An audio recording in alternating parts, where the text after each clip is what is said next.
Hello అందరికీ welcome back to my channel. నేను మీ సవిత. ఈరోజు మన రెసిపీ వచ్చేసి ఉగాది రోజు అందరూ తప్పకుండా చేసుకునే భక్షాలు, బొబ్బట్లు, పోలీలు. మీ దగ్గర ఏదంటే అది ఈరోజు అయితే ఎట్లా చేయాలనో చూపిస్తా. ముఖ్యంగా ఏంటంటే మిక్సీతో పని లేకుండా బొబ్బట్లు అనేవి ఈరోజు చేసుకుందాం. ఎంత మృదువుగా టేస్టీగా ఉంటాయో. ఇవి ఖచ్చితంగా 2 రోజులు నిల్వ ఉంటాయి, అస్సలు పాడవవు. అలాగే స్టఫింగ్ అనేది బయటికి రాకుండా ఎట్లా చేయాలో చూపిస్తా. మస్తు టేస్ట్ ఉంటాయి, తప్పకుండా ట్రై చేయండి. ఈ భక్ష్యాలు అనేవి ఒక్కొక్కరు ఒక్కొక్కలాగా చేస్తారు, కానీ రకంగా చేసుకోవాలి, మస్తు వస్తాయి. అట్లనే వీడియోని కూడా స్కిప్ చేయకుండా లాస్ట్ వరకు చూసేయండి, అప్పుడే టిప్స్తో చెప్తాను. ఇప్పుడైతే ప్రాసెస్లోకి వెళ్ళిపోదాం. ఇట్లా ఒక కప్పుతోటి ఒక 1/4 కేజీ ఉంటుంది. ఒక 1/4 కేజీ పప్పుని ఇట్లా 2 గంటల ముందే నానబెట్టి పెట్టుకున్నా. ఈ పప్పుని అయితే ఇప్పుడు ఉడికించుకుందాం. ఉడికించుకోవడానికి నేనైతే కుక్కర్ని యూజ్ చేస్తున్నా. మీరు ఒకవేళ గిన్నెలోనైనా ఉడకపెట్టుకోవచ్చు. ఇలా కుక్కర్లోనైతే తొందరగా అయిపోతుంది కదా. సో ఈ కుక్కర్ని కావాల్సినన్ని వాటర్ వేసుకొని కుక్కర్ని స్టవ్ పైన పెట్టుకొని పప్పు అయితే ఉడికించుకుందాం. ఈలోపు మనం పిండి అనేది కలుపుకుందాం. నేనైతే పూరి పిండి వాడుతున్నా, మైదా పిండి కాదు ఇది. పూరి పిండిలో కొంచెం చిటికెడు సాల్ట్ వేసుకొని కొద్దిగా వాటర్ వేసుకుంటూ పిండి అనేది కలుపుకోవాలి. ఈ పిండి మరీ చపాతీ పిండి అంత గట్టిగా ఉండకుండా నేను వీడియోలో చూపిస్తున్నట్టుగా ఉండాలి, కొంచెం సాఫ్ట్గా. అప్పుడే ఈ భక్ష్యాలు అనేవి సాఫ్ట్గా వస్తాయి.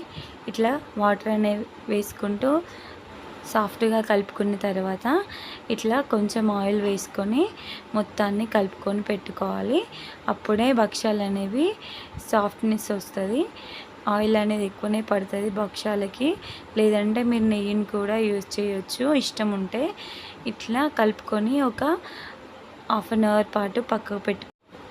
ఈలోపు పప్పు అనేది ఉడికిపోతుంది. ఇట్లా ఒక 3 నుండి 4 విజిల్స్, అంటే మనం పప్పు నానబెట్టుకున్న దాన్ని బట్టి పప్పు అనేది ఉడకడం ఉంటుంది. సో ఒక 3 విజిల్స్ అయితే పెట్టుకోండి. ఫస్ట్ అయితే ఉడకకపోతే 4 విజిల్స్ పెట్టుకోవాలి. ఇట్లా 3 విజిల్స్తో అయితే నాకు మెత్తగా ఉడికిపోయింది పప్పు. చూసిర్రా? ఈ పప్పుని ఒక స్ట్రైనర్ సహాయంతో వాటర్ని అనేవి సపరేట్ చేసుకోవాలి. తర్వాత మనం దేంట్లోనే అయితే ఉడకబెట్టుకున్నామో పప్పుని దాంట్లోనే వేసుకొని, మీ దగ్గర పప్పు గుత్తి ఉంటుంది కదా, దాంతో కానీ లేదంటే గరిటెతో కానీ, నేనైతే ఇట్లా విస్కర్తో అయితే ఇట్లా సాఫ్ట్గా చేస్తున్న పూర్ణం అనేది రెడీ అయిపోతుంది. దీన్ని మిక్సీ పట్టన అవసరం లేదు, ఎందుకంటే పప్పు మెత్తగా ఉడికిపోయింది కదా, అసలు పప్పు పలుకులు కూడా ఉండవు. కావాలంటే చెక్ చేసుకోండి, అస్సలు ఉండవు. కోసేపు ఇలా మిక్స్ చేసుకుంటే పప్పు అనేది మెత్తగా అయిపోతుంది, పేస్ట్ లాగా. ఇప్పుడు చూసిర్రా, అసలు పలుకులు అనేవి ఉండవు. ఇట్లా పేస్ట్ లాగా చేసుకున్న తర్వాత దీంట్లోకి మనం ఇప్పుడు బెల్లం అనేది యాడ్ చేసుకోవాలి. ఇట్లా 1 కప్పు పప్పును తీసుకున్నాం కదా, అలాగే 1 కప్పు కంటే కొంచెం తక్కువ బెల్లాన్ని స్వీట్నెస్ పట్టి యాడ్ చేసుకోండి. నేనైతే కప్పు కంటే తక్కువ బెల్లాన్ని తీసుకున్నా. స్వీట్ ఎక్కువ తినేటోళ్ళు అయితే 1 కప్పు దాకా బెల్లాన్ని తీసుకోండి. నేను కుక్కర్లో సరిగా కనిపించదని ఇలా పప్పు పేస్ట్ అంతటిని ఇలా వేరే గిన్నెలోకి ట్రాన్స్ఫర్ చేసుకొని స్టవ్ ఆన్ చేసుకొని స్టవ్ పైన పెట్టుకొని ఈ బెల్లం అంతా కరిగేలాగా కలుపుకోవాలి. అప్పుడే మనకు పూర్ణం అనేది రెడీ అయిపోతుంది స్టఫ్ చేసుకోవడానికి. ఇట్లా మధ్యలో లూజ్ అయిపోతుంది, ఏం పర్లేదు, కంగారు పడకండి. తర్వాత ఇదే గట్టి పడుతుంది. ఒక 5 to 10 మినిట్స్ వరకు ఇట్లా కలుపుతూ స్టవ్ పైన పెట్టుకుంటే ఇలా మొత్తం బెల్లం అంతా కరిగి దగ్గర పడుతుంది. అప్పుడు స్టవ్ ఆఫ్ చేసుకొని ఈ పూర్ణంలో కొంచెం ఇలాచీ పౌడర్ని వేసుకొని కలుపుకోవాలి.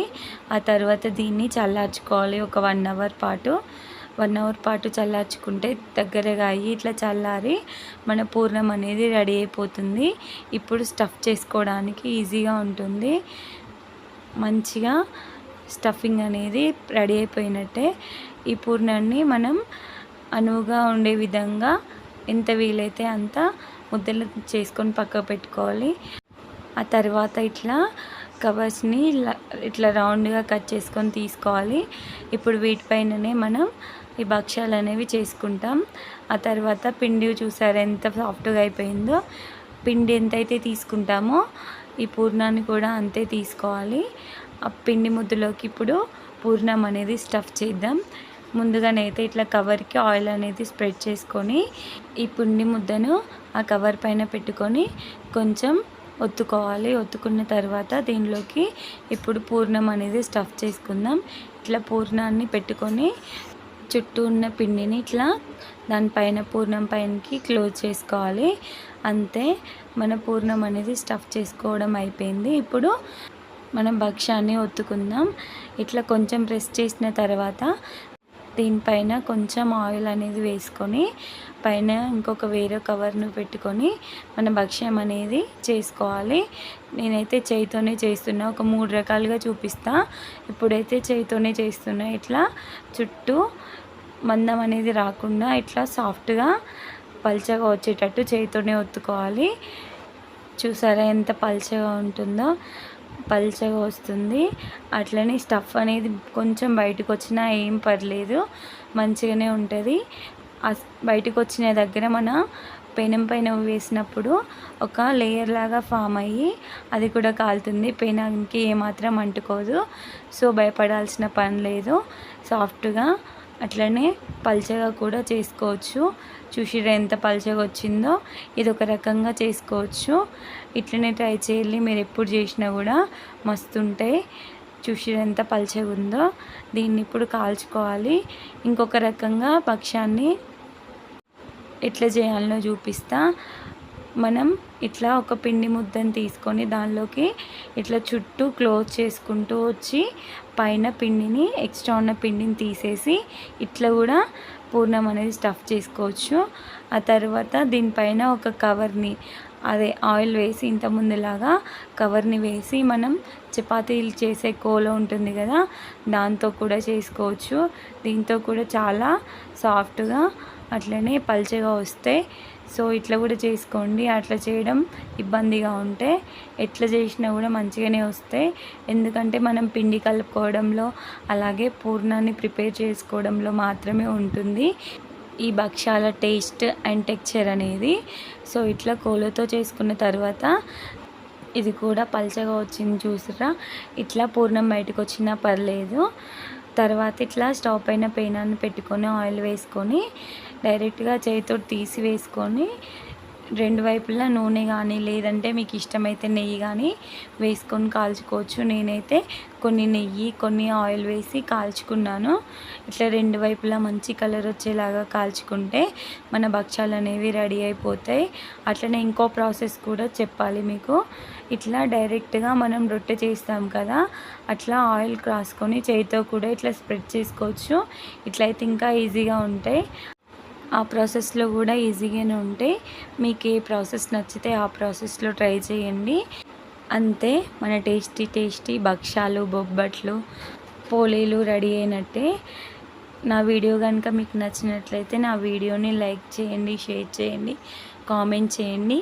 ఇంకా ఎవరైనా నా ఛానల్ని సబ్స్క్రైబ్ చేసుకోకపోతే ప్లీజ్ సబ్స్క్రైబ్ చేసుకోండి. Thank you for watching. Bye bye.